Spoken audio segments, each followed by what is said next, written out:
Ladies and gentlemen, this face that you're looking at, this is the RV bomber from Nashville, Anthony Q. Warner, 63 years old.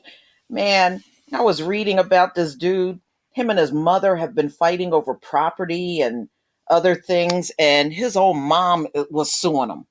Well, he's dead now, so I guess she won. So he has been identified as the prime suspect for the explosion that took place in Nashville. This is NPR, December 27th, 2020. Nashville blast suspect died in explosion, officials say. So, I guess they were able to identify him. Now, they did say they had human remains, so he must have been the one they had. I'm going to go ahead and play this audio from NPR. Authorities have identified the man they say detonated a recreational vehicle in downtown Nashville on Christmas Day, injuring at least 3 people, devastating a historic street downtown, and knocking out phone service throughout the region. At a news conference earlier tonight, officials said the man was Anthony Quinn Warner, whose recent place of residence they searched on Saturday. NPR's John Burnett is in Nashville and joins me now. Greetings, John. Hey, Don. So how did police connect Anthony Warner to the blast? It was a pretty impressive piece of police work, with 300 investigative officers down there from the feds, the state, and the local police. First, they used surveillance video. There are many, many of these security cameras in downtown Nashville. They spotted this white recreational vehicle with a big blue stripe down the side. People recognized that and called the tip line.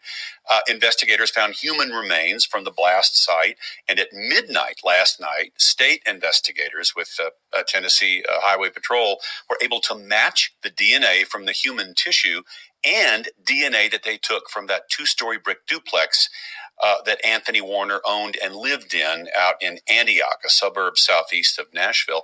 And finally, a patrol officer found a piece of the demolished RV with a VIN number on it, and they used that to find out who the vehicle was registered to, Anthony K. Warner.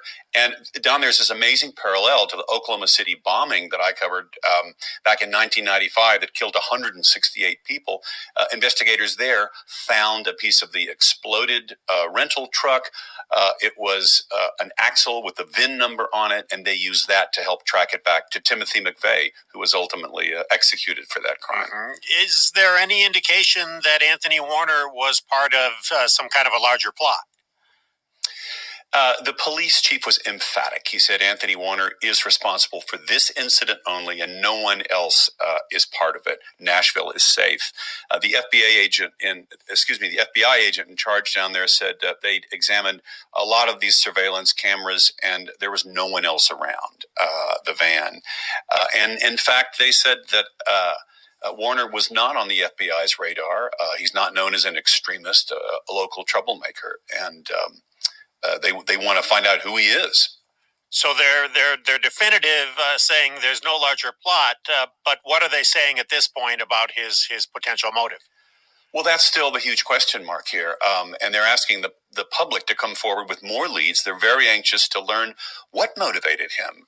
So they're asking anyone who was acquainted with him to contact the FBI. And they can't call this an act of terrorism until they find out if it's part of some sort of broader campaign or movement. Right. What else can you tell us about the circumstances in the minutes leading up to the explosion? We understand police officers filled in some more critical details at an earlier press conference today. It was really emotional. They have 5 of these officers who were considered local heroes and who ran into that area and helped to evacuate residents in the minutes ticking down before that van exploded. They said the shades were pulled down. There was no license tag on it. And these eerie recordings that were emanating from a speaker inside the van. One was the music from the 1964 hit Downtown by the British singer Petula Clark. Starts out, when you're alone and life is making you lonely, you can always go downtown. Those officers said they were grateful to be alive today. Wow. That's NPR's John Burnett in Nashville. John, thank you. It's a pleasure, Don. Wow, that is eerie. He was playing Downtown. Oh, man. So, ladies and gentlemen, you heard, I'm not sure. I don't think they have enough information to know if he had any connections or not, but that's just my opinion. So, as you heard, this is Anthony Q. Warner, 63 years old, according to the U.S. Attorney, Don Cochran, said at a press conference on Saturday. So, authorities are saying that they believe he acted alone, but we don't really know that.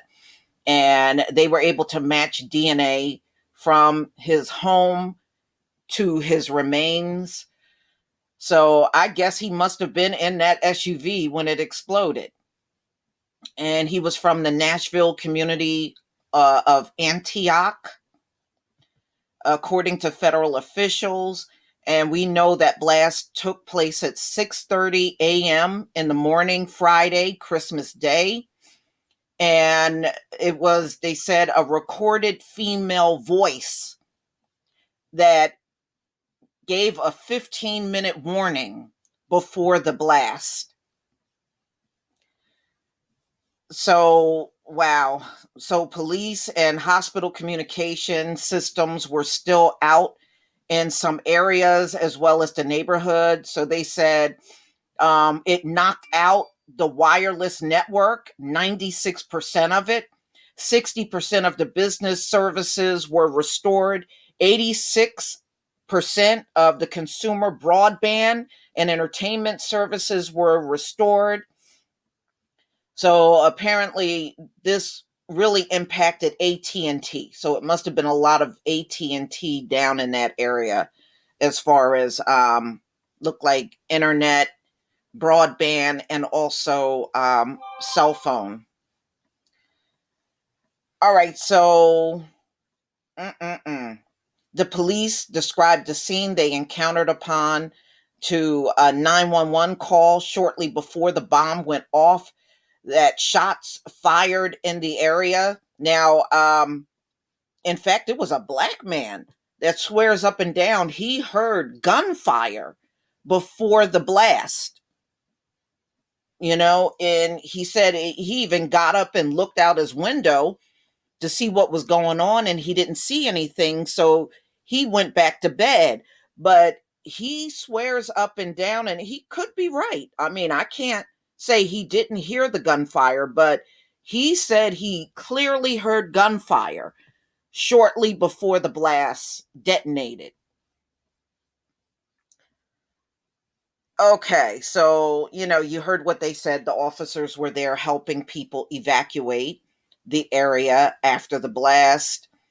And they said the recording played the song Downtown by Petula Clark, and it switched back to the countdown and then back to the music. So, wow, that is weird. And a police sergeant had ordered the evacuations, and officers began knocking on doors to get people out. After knocking on doors, Wells say they went back to the car and pulled back further to get out of the blast radius. So this is an officer talking. Then he got out of his car and started walking towards the SUV, RV. And suddenly, Wells said he heard the voice of God telling him to turn back and check Officer Amanda Topping, who was herself on Broadway Street. It felt like I only took 3 steps, and that's when the blast went off. Mm-mm-mm. Well, I tell you what, Christmas 2020, right along with the pandemic, will never be forgotten over this blast. This is another thing nobody will ever forget. So, it seems like his life was lost, but it was not really anyone else. Now, I know 3 people had to be taken to the hospital.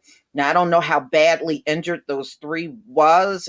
There's no update in the story about the victims, but according to them, the suspect right here that was the owner of the SUV, and the human remains match this dude right here, Anthony Q. Warner, 63 years old.